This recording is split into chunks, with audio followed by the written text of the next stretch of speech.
Friends, welcome back to channel. இன்றைக்கி நான் பார்க்க போகிறேன்னா நம்ம வந்து தோட்ட அறுவாடையிலேருந்து பிடிச்சி எத்தனை எடுத்துதான் பார்க்க போகிறோம்.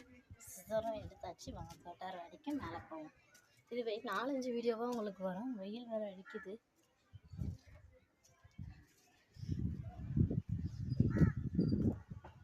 நான் வந்துட்டேன் மொட்டை மாடிக்கு. பார்த்தீங்கன்னா பூதான் பூத்துருக்கு, 2 பூ பூத்துருக்கு. தக்காளி வந்து காயதான் இருக்குது. காட்டுறவங்க செம்பருத்தி பூத்துருக்கு பார்த்தீங்களா? செம்பருத்தி 2 செம்பருத்தி பூத்துருக்கு, தெரியும்னு நினைக்கிறேன். மல்லி ஒன்று பூத்துருக்கு, குட்டியாக மல்லி ஒன்று. ரோஸ் பூத்துருக்கு பார்த்தீங்களா? அது வந்து மொட்டை தான், வந்து மொட்டிலே காய்ச்சிடும். சரி, தக்காளி வந்து காய் தக்காளி வச்சு நம்ம வந்து அறுவடை பண்ணி சாப்பிட போகிறோம். சரி வாங்க காய் தக்காளி இருப்போமா? நான் கண்ணாடி தான் உட்காந்துட்ருக்கேன். இந்த தோட்டம் தானே, கீழே உட்காந்துக்கலாம். ஓகேவா? கொஞ்சம் நல்லா ஹெல்த்தி ஃபுட்டாக சமைக்கணுன்னா அதுக்கு ஒரு தக்காளி காயாக எடுத்திருக்கேன். தெரியுதான்னு தெரியலை. பார்த்தீங்கன்னா நான் கீழே இறக்கி கட்டுறேன், தெரியும் நினைக்கிறேன். தக்காளி ஒன்று கட் பண்ணி எடுத்துக்கலாம். பெருசாக இருந்தால் நல்லாயிருக்கும்ல, அதனால் பெருசாக இருக்கிறது இதான் பெருசுன்னு நினைக்கிறேன். ஆமாம், இதுதான் இருக்கிறதுலே பெருசு.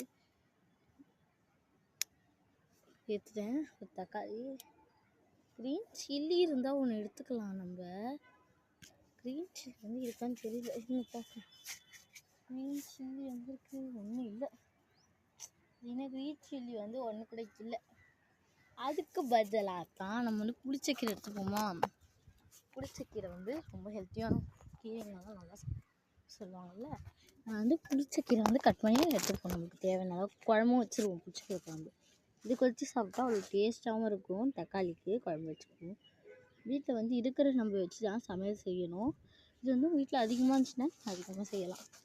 நான் கட் பண்ணி எடுத்துக்கிட்டேன்.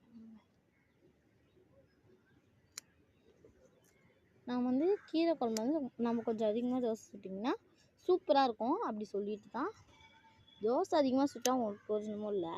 நான் சுட்டிங்கன்னா அப்படி சொல்லிட்டேன் தெரியாமல். நான் வந்து கீரை வந்து நான் வந்து நம்மளுக்கு வந்து சாப்பிட்ணும். கீரை பிடிக்கிறவங்க ஏகப்பட்டது எடுத்துக்கோங்க. கீரை பிடிக்காதவங்க சும்மா கீரை பிடிக்காதவங்களுக்கு தான் நான் இப்போ செஞ்சிட்ருக்கேன். கீரை பிடிக்கிறவங்க வந்து இதை வந்து கொஞ்சம் கூட வேஸ்ட் பண்ணாமல் இப்படி சாப்பிடுவாங்க. சரி, நான் வந்து தேவையான அளவுக்கு புளிச்சக்கீரையும் நம்ம தோட்டத்துலேருந்து ஒரு 4 தக்காளியும் எடுத்தாச்சு. சரி, வேறு என்ன இருக்குது நம்ம தோட்டத்தில் அப்படி பார்க்கலான்னா, நான் போயிட்டு நம்ம வந்து கீழ் வீடியோவில் போயிட்டு ஒரு சூப்பரான